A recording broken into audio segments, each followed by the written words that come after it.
Sudarshan news.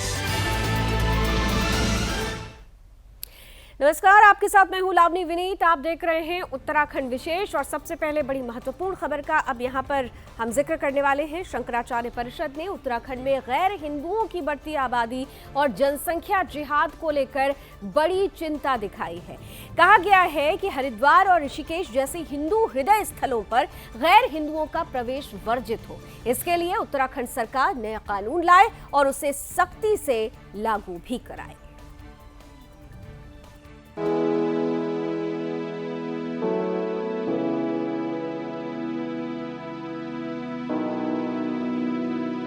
देवभूमि की पवित्रता बनी रहे, इससे लेकर शंकराचार्य परिषद ने अपनी चिंता जताई है। उत्तराखंड में शंकराचार्य परिषद ने उत्तराखंड सरकार से अनुरोध किया है कि हरिद्वार और ऋषिकेश समेत संपूर्ण हिमालय क्षेत्र में गैर हिंदुओं का प्रवेश वर्जित किया जाए और इसके लिए उत्तराखंड सरकार विधानसभा में तत्काल नया कानून बनाए।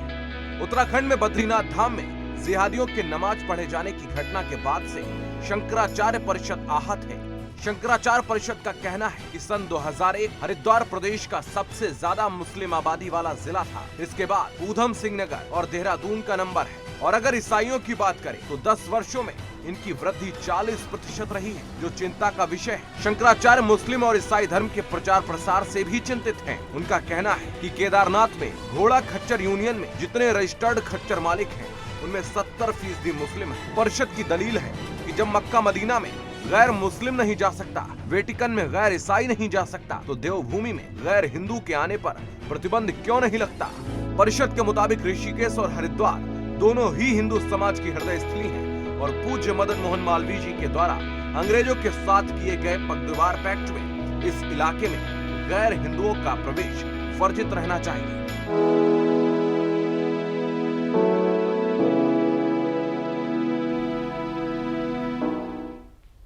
इधर मुख्यमंत्री पुष्कर सिंह धामी के समक्ष मुख्यमंत्री कैंप कार्यालय में पदाधिकारियों ने सफाई कर्मचारियों की विभिन्न समस्याएं रखी। इस दौरान सीएम ने कहा कि सफाई कर्मचारियों की सभी समस्याओं को गंभीरता से लिया जाएगा, साथ ही समस्याओं का उचित समाधान भी किया जाएगा। वहीं सफाई कर्मचारी संगठन संयुक्त मोर्चा के पदाधिकारियों ने मुख्यमंत्री के समक्ष राज्य बनने के समय के सफाई कर्मचारियों के नियमित पदों को पुनर्जीवित करने और सफाई कर्मचारियों के मानदेय में वृद्धि करने की भी मांग उठाई।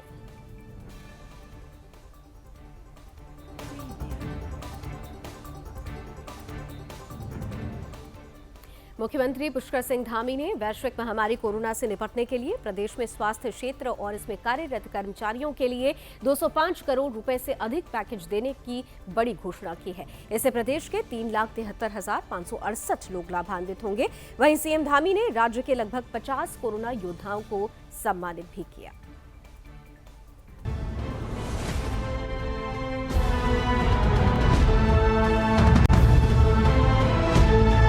सोमवार को मुख्यमंत्री कैंप कार्यालय स्थित जनता दर्शन हॉल में स्वास्थ्य विभाग द्वारा आयोजित कार्यक्रम में सीएम पुष्कर सिंह धामी ने कोरोना योद्धाओं को सम्मानित किया। धामी ने कहा कि 1 साल से अधिक समय से लगातार कोरोना जैसी भयानक वैश्विक महामारी से लड़ाई में हमारे स्वास्थ्य क्षेत्र के अधिकारियों, चिकित्सकों, पैरामेडिकल स्टाफ, चतुर्थ श्रेणी और समस्त कर्मियों का समर्पण और सेवा भाव अत्यंत ही सराहनीय काम किया गया। इसको देख राज्य सरकार ने ऐसे लोगों को प्रोत्साहित करने के लिए प्रोत्साहन राशि देने का फैसला लिया है। जैसी भयानक बीमारी में हमारे स्वास्थ्य क्षेत्र के अधिकारियों में चिकित्सक, पैरामेडिकल स्टाफ, चतुर्थ श्रेणी तथा अन्य समस्त जो भी कार्मिक हैं, जो लोग इस क्षेत्र में रात दिन समर्पण भाव से काम कर रहे हैं, उनका ये परिश्रम अमूल्य है। और ऐसे समय में केवल जो एक मैं कहूँ कि एक थोड़ी सहायता के रूप में उसकी भरपाई करना कठिन है, जो नुकसान हुआ है, एक भरपाई करने के लिए ये लगभग 200 करोड़ रुपए का इस क्षेत्र में काम करने वालों के लिए हमने सहायता राशि की घोषणा की है। मुख्यमंत्री द्वारा घोषित पैकेज के अंतर्गत आगामी 5 महीने के लिए आशा फैसिलिटेटर और आंगनवाड़ी वर्करों को 2-2 हजार रुपए प्रति महीना दिया जाएगा।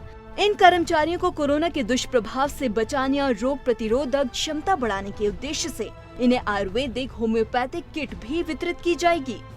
मुख्यमंत्री ने कोरोना के बचाव के लिए राष्ट्रीय स्तर पर की गई पहल के लिए प्रधानमंत्री नरेंद्र मोदी का भी आभार व्यक्त किया है।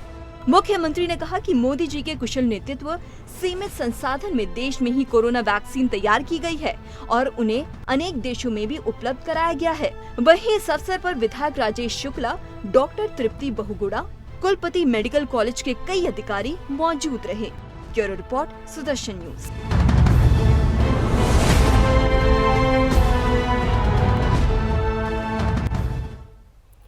इधर मसूरी के राधा कृष्ण मंदिर में बीजेपी की कार्यसमिति की बैठक आयोजित की गई, जिसमें कैबिनेट मंत्री गणेश जोशी ने कार्यकर्ताओं को आगामी विधानसभा 2022 चुनाव के लिए जीत का मंत्र दिया। साथ ही उन्होंने कार्यकर्ताओं को जनता का सम्मान करने के साथ ही साथ केंद्र और राज्य की बीजेपी सरकार की तरफ से चलाई जा रही जन कल्याणकारी योजनाओं को जन जन तक पहुंचाने का आह्वान भी किया। उन्होंने कार्यकर्ताओं से कहा कि जनता की समस्याओं को लेकर उन्हें आगे आना चाहिए, जिससे जनता की समस्याओं का त्वरित समाधान निकाला जा सके और जनता के दिलों में जगह बनाई जा सके।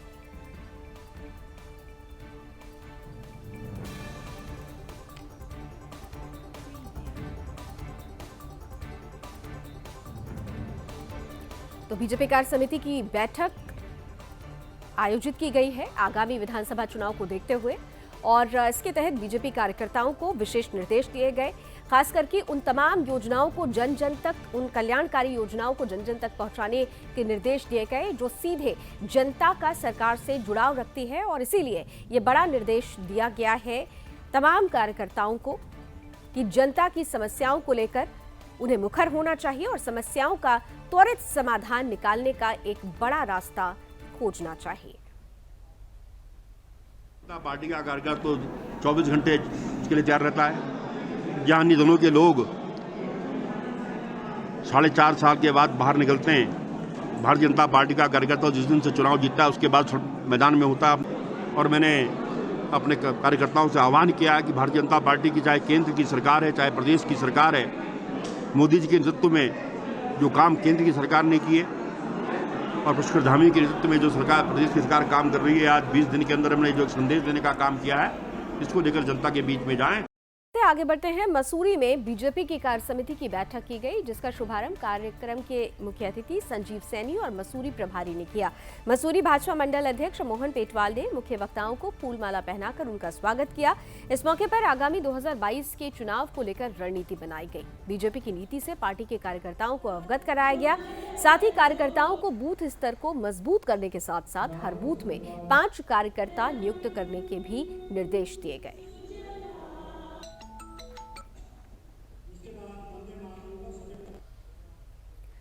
वहीं पौड़ी में कैबिनेट मंत्री और विधायक सतपाल महाराज ने ब्लॉक मुख्यालय पर करोड़ों की योजनाओं का शिलान्यास किया। इस योजना के तहत सतपाल महाराज ने जानकारी देते हुए कहा कि जलागम फेज 2 परियोजना के अंतर्गत चयनित कुल 62 ग्राम पंचायतों में जलागम विकास निधि के बजट में अतिरिक्त 6.50 करोड़ की वृद्धि की गई है। सतपाल महाराज ने इस दौरान जलागम परियोजना की ओर से 5 लाभार्थियों को गाय खरीदने के लिए भी 20-20 हजार और एक ग्रुप को 1 लाख की धनराशि के चेक भी प्रदान किए।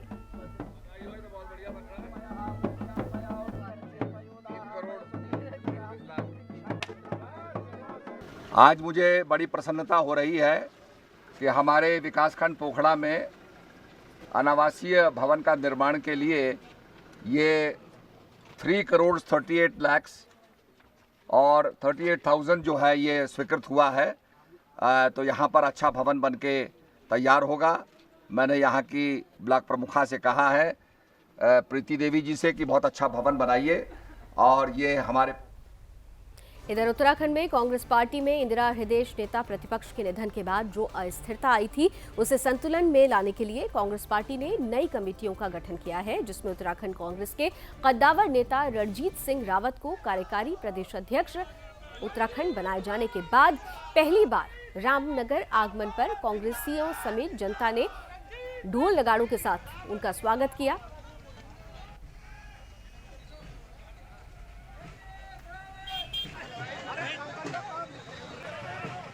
देखिए, चुनाव सन्निकट है और हमारी नेता प्रतिपक्ष इंदिरा हृदय जी के आकस्मिक निधन से जो एक संतुलन पार्टी के अंदर बिगड़ रहा था। पार्टी हाईकमान ने बड़े सोच समझ के बहुत मंथन के बाद जो है निर्णय लिया कि प्रदेश में रीजनल और सारे जो हैं जो समुदाय हैं उन सब का।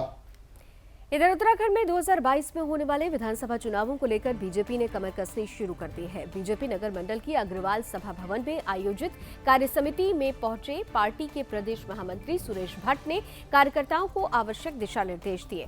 कहा कि कार्यकर्ता आपसी मनमुटाव भुलाकर पार्टी संगठन को मजबूत करने के साथ ही साथ 2022 में उत्तराखंड में फिर से सरकार बनाने के लिए एकजुट हो जाएं।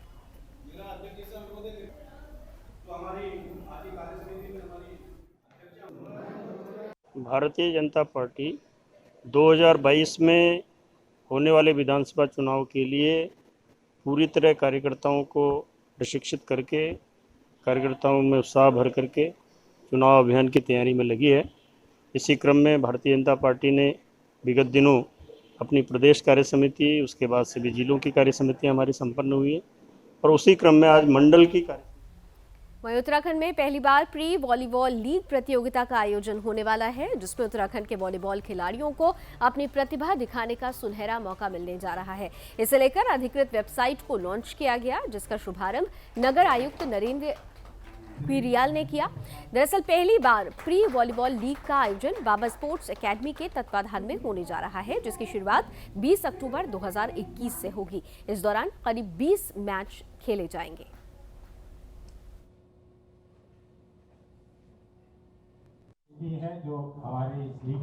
मैं तो धन्यवाद सबसे पहले बाबा स्पोर्ट्स एकेडमी का देना चाहूँगा, जिन्होंने इस तरह के कार्यक्रम को करने का एक इनिशिएटिव लिया।